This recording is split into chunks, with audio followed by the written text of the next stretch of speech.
Hey guys, this is Josh Farley back with another video. And in this video, I actually wanted to just talk about, if T-Mobile 5G home internet, or any cellular home internet service is actually right for you or if it's not. I wanted to go over some pros and cons, in this video, and talk about, my experience with it, being a customer with T-Mobile 5G home internet, for like 2.5 years now, almost 3 years. So let's actually get into this video. So I'm on the T-Mobile 5G home internet website here, and as you can see, it says $50 a month. Limited time offer, get $200 back with auto pay and a voice line. So that's actually a really good deal. That's definitely not bad at all. But there are some, pros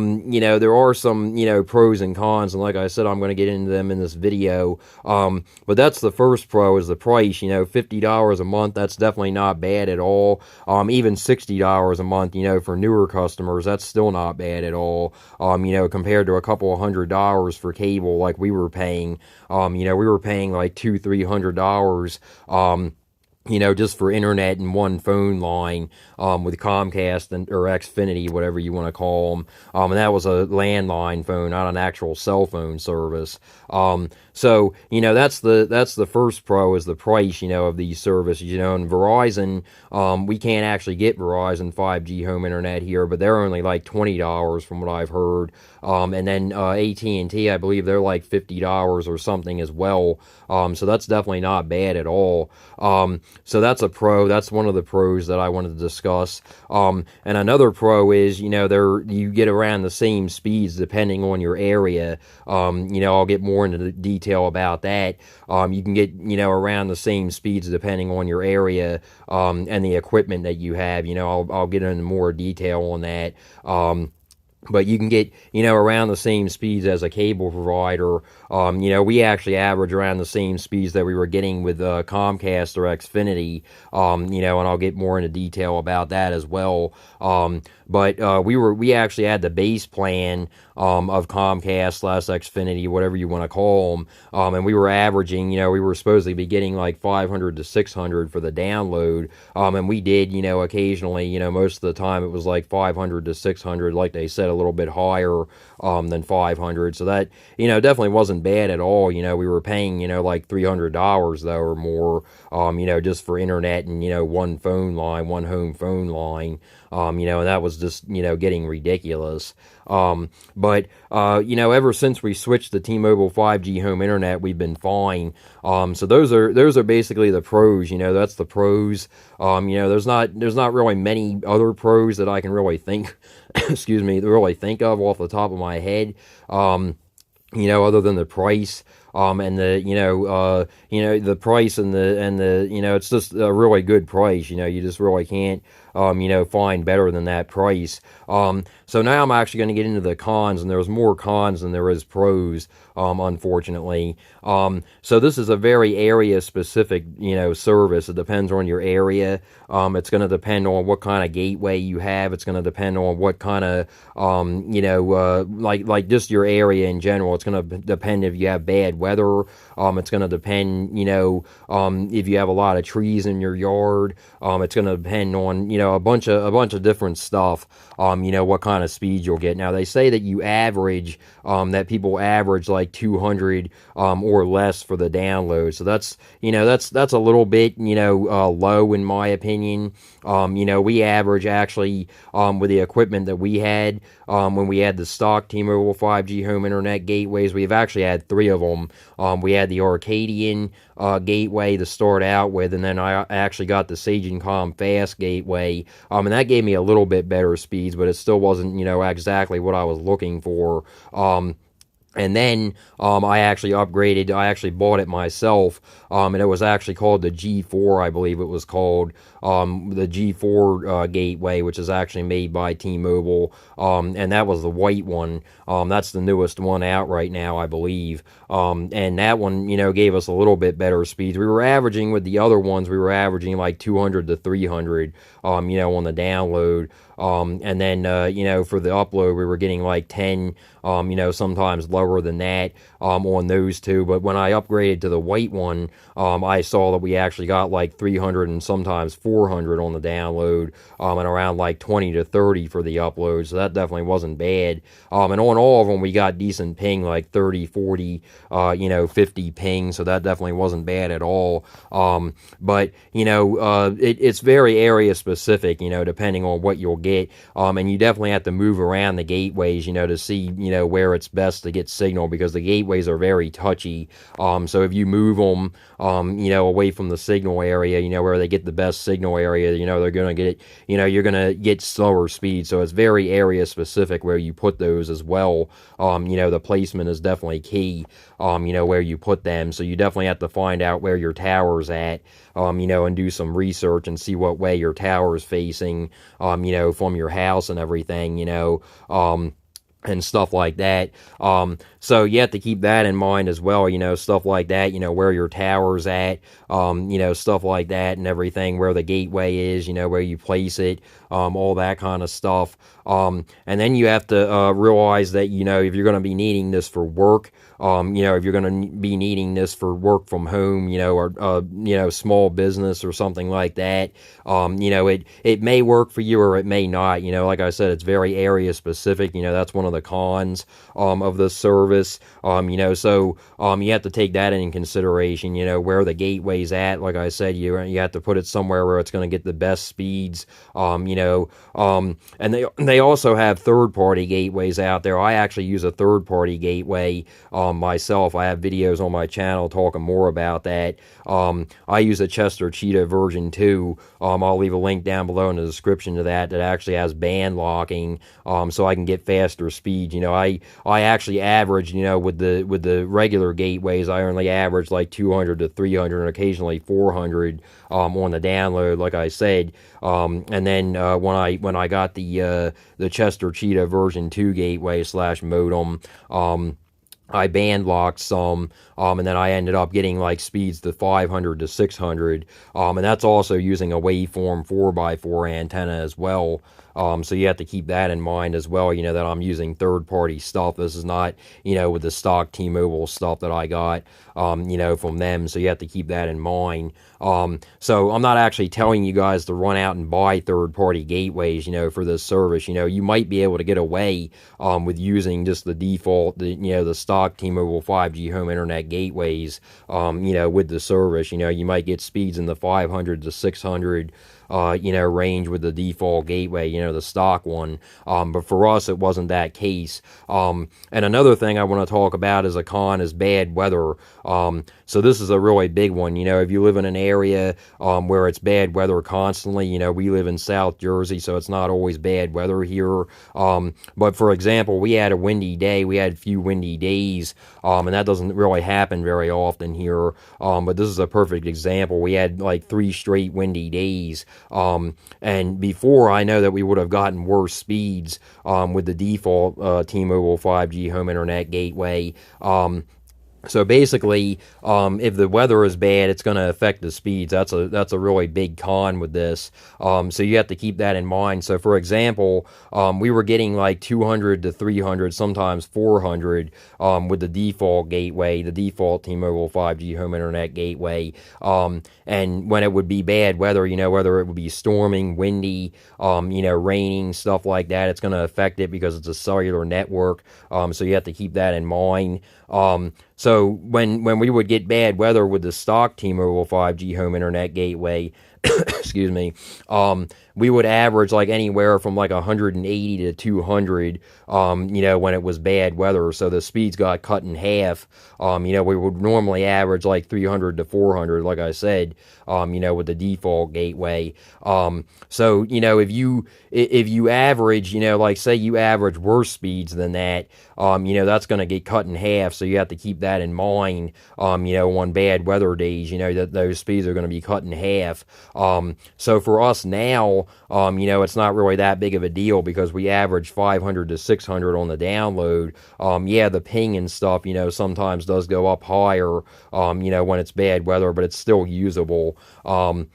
So, the ping and the download get affected also, with bad weather. So, with bad weather, we average anywhere from 300 to 400, and sometimes occasionally a little bit lower, like 250, 280. I've seen it do that, when we had those windy days, for 3 straight days. But after the bad weather is gone, it goes back to normal speeds. But I'm letting you guys know about this because if you only average like 50 to 100 for download, and you're trying to run a business, you have a business, that you have to keep up, or a server or something, or just in general, you have to keep that in mind. The speeds are going to be cut in half, so you're probably going to be looking at, if you average 50 to 100, regularly on a bad weather day, you're probably only going to see like 40 to 20, or maybe less than that. So you have to keep that in mind. So the higher the speeds and the better signal, the better, because you can power through that. You can't stop Mother Nature, obviously. So it's going to affect it, because it affects it, with a cell phone as well. Bad weather affects a cell phone's reception as well. So this is basically the same thing, except it's providing Wi-Fi in your home. It's using the cellular tower, to provide Wi-Fi to your house. That's basically all it is. So, that's a really big con. It depends, if you get faster speed. So for us, like I'm saying, we get 500 to 600 on the daily, and that's, good enough for us, definitely, good enough for just me and my mom, and occasionally my niece and her boyfriend, and, not her boyfriend, but my niece is younger, but, my niece and my sister and her boyfriend, is what I actually meant to say. And occasionally some people over, friends, family, stuff like that. Just me and my mom, 500 and 600 is plenty for just me and her. And even on bad weather days, it's definitely, good enough for us, because it's not cutting it out, too much, because we already get fast enough speeds on the daily, even during peak hours and stuff. And I'll talk more about that as well. But I'm trying to stress here, like I said, if you only get 50 to 100, for download, you're going to be getting that cut in half. So you're going to be looking at only 40, to 20 to 30, maybe slower than that. But, for us, we get 500 to 600. So, that's going to be cut in half. It's only going to give us like 3 to 200, maybe, 400, if we're lucky, during, bad weather. But, we can overcome that, is basically what I'm saying. We can overcome that because our speeds are already good. They're already good enough, during rather, non-bad weather days. So you have to keep that in mind, especially if you want to use this for a business or a small business, or a work from home, type thing. So definitely keep that stuff in mind. And another thing here, that you have to keep in mind is congestion.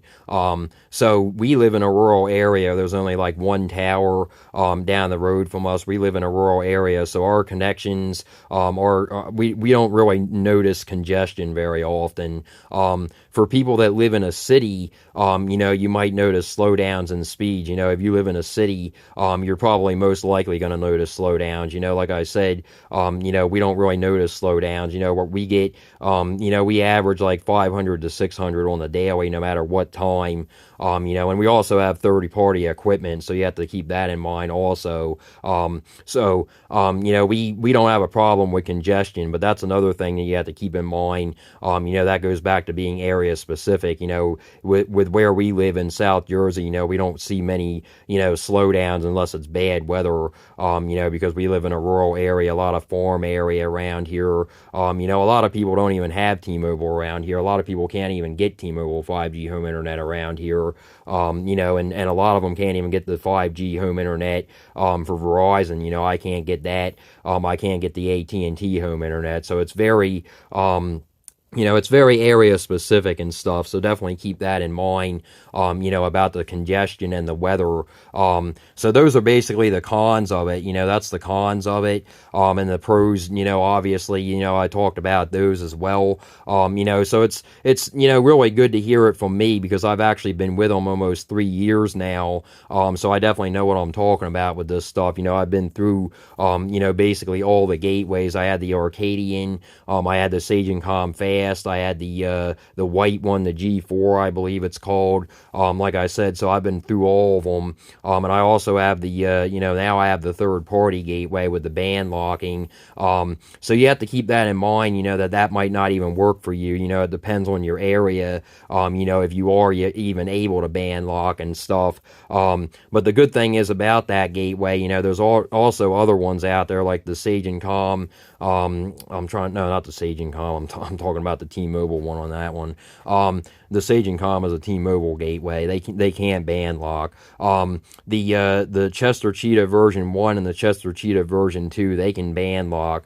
And I'll leave them, linked down below in the description. You don't have to buy them or anything. I'm just going to leave them down below if you guys want to check them out. But they also have a one that's called, I'm trying to think of it, the Invisigig, that's what it's called. That's also capable of band locking. So there's other options out there that you can try. I'm not telling you guys to jump on one or anything like that. Like I said, you might be able to get away with just the default gateway with an antenna connected. You can connect a third-party antenna, to the default gateways, but the downside to that is that's another con, at least to the older ones, to the Sage and Com and the Arcadian gateways. You actually have to take them apart in order to, hook up an antenna, to those. So that's a downside to that. That's actually another con, so if you get those, you would probably be better off buying a third-party gateway, a cellular gateway, to be able to just hook it up.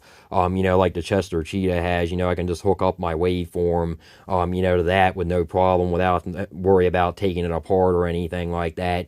But the new one, the white gateway from T-Mobile, they actually have the antenna ports on the back, but you do have to buy, another con to that is you do have to buy those swivel like things that you have to put on there, like adapters, because it's not going to actually work with that, because the waveform antenna, at least the one that I have, the newer one out now, is actually made better. But the waveform antenna, the 4x4, the older model that I have, you actually have to buy like third-party accessories that you have to use for that, because it's not going to actually have the gateway stand up how it should, so you're going to lose reception, with that. So just keep that in mind. You're going to have to buy like adapters, for that. I can leave them down below in the description as well. I'll leave them down below just for the heck of it. If you guys have that gateway and you want to try a third-party antenna like the waveform or something, but just keep in mind that you definitely would need those for that,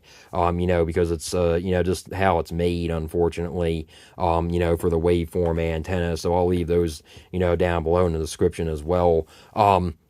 But, those are basically, the main things that I wanted to talk about in this video, guys. It depends on, area, it depends on weather, it depends on a lot of stuff, the pros and the cons. It depends on what you're going to be using it for. If you're going to be using it just for me and my mom, like me and my mom are using it for, just for, regular internet, then it's going to be fine for me and her. It depends on, also, like I said, the weather,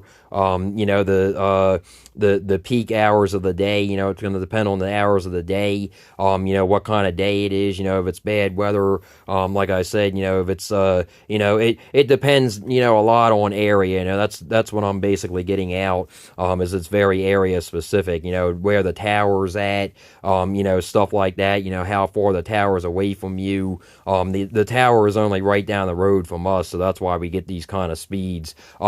But it does depend on, what you need, if you need a antenna, if you need a gateway that, requires band locking, but, it depends on all that kind of stuff. So, it just is what it is, it depends on that kind of stuff. So I, just basically wanted to talk about it a bit. But anyway, yeah, guys, like I said, I just wanted to get this video out there. And if you guys like this video, please like and subscribe. And until next time, guys.